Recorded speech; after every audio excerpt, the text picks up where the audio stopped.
Presidente, señorías, comparezco con una mezcla de satisfacción y de espanto.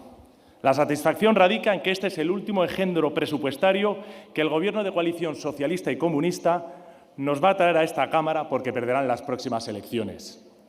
El espanto es por la terrible herencia que ustedes van a dejar a España. Una economía destruida, con una posición de sus finanzas públicas insostenible. Recordando una situación parecida a Winston Churchill, al que tanto le gusta mencionar al señor Sánchez, pronunció unas ilustrativas palabras. Nunca antes en la historia de la democracia, añado la española, se habían hecho tantos estragos por hombres tan pequeños. Este presupuesto se asienta en la nada, un cuadro macroeconómico muerto antes de nacer y descalificado por todos. Nadie cree en su previsión de crecimiento para 2023 y, por tanto, sus proyecciones de ingresos y su objetivo de déficit son insostenibles. Pero con ser eso la manifestación de la constante falta de rigor de este Gobierno, no es lo más grave. La cuestión esencial, como siempre, es el sacrificio de los intereses generales de España, del bienestar de los españoles y del futuro de su economía en el altar de una demagogia fiscal y presupuestaria puesto al servicio de alicortos y mediocres intereses partidistas y, cómo no, de los enemigos de España. Su nuevo monstruo presupuestario, señora Montero, es la traca final de la política aplicada por ustedes desde su triste y desgraciada llegada al poder. Una constante subida del gasto público y de los impuestos. Desde 2018, el primero se ha incrementado en casi un 40% en términos nominales. Los segundos, los impuestos, en un 31%, mientras el PIB, ¿qué ha pasado con el PIB? Pues que somos la única nación de la Unión Europea que no ha recuperado los niveles de PIB del año 2019. Esta dinámica de expansión irracional del Estado en la economía ha situado las cuentas públicas españolas en una posición dramática de extraordinaria vulnerabilidad en un contexto de acelerado descenso de la actividad y de subida de los tipos de interés. Ninguna economía puede mantener tasas de crecimiento de su gasto que duplican el incremento de su renta, y menos aún cuando esta carrera alcista, además de acompañarse de una alza inédita de la fiscalidad de las familias, de los emprendedores y de las familias, necesita financiarse además con deuda, una deuda que se acerca al 120% del PIB. Y para cerrar este círculo vicioso, su derroche y su voracidad tributaria se han visto acompañadas por un aumento permanente y sin precedentes del déficit estructural.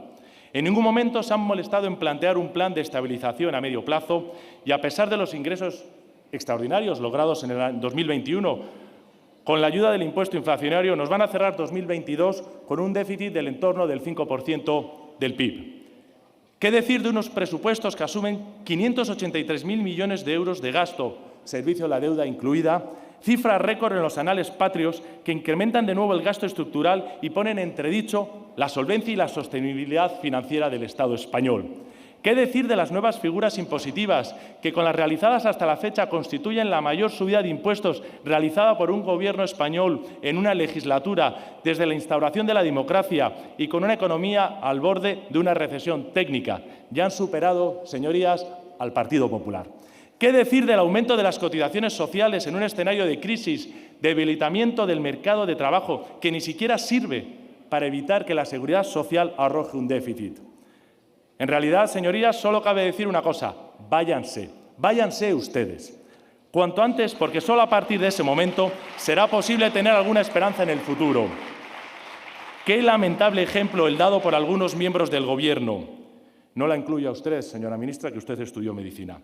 A quienes sí se presume o se les presumía saber algo muy concreto: que nunca, en ningún tiempo ni lugar, una política fiscal y presupuestaria como la que ellos han respaldado y respaldan sirvió jamás en ningún lugar del mundo para reducir el déficit, la deuda e impulsar la recuperación de la economía.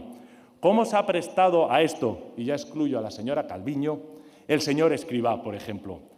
Señorías, hoy asistimos a un funeral, el de un Gobierno que ha realizado la peor gestión económica y presupuestaria de la democracia. Su legado será un caso de estudio, no les quepa duda alguna, de cómo no se aborda una situación económica como la afrontada por España. Hemos tenido un Gobierno pésimo en unas circunstancias dramáticas y estamos pagando un alto precio por ello.